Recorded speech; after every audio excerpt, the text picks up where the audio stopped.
Feel ang init ng kulitan this weekend. Paatras ang tapak na.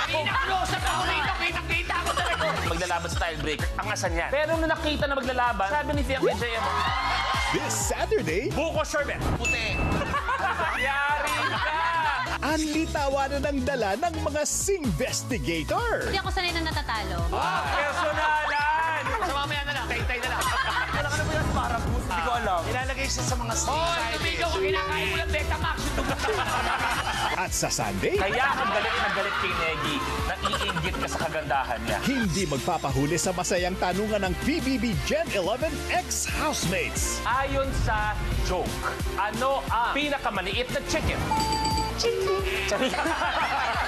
Aagawin ko yan. Masaya ka muna. Alam mo na, ang pakiramdam nung napatras si Fiang.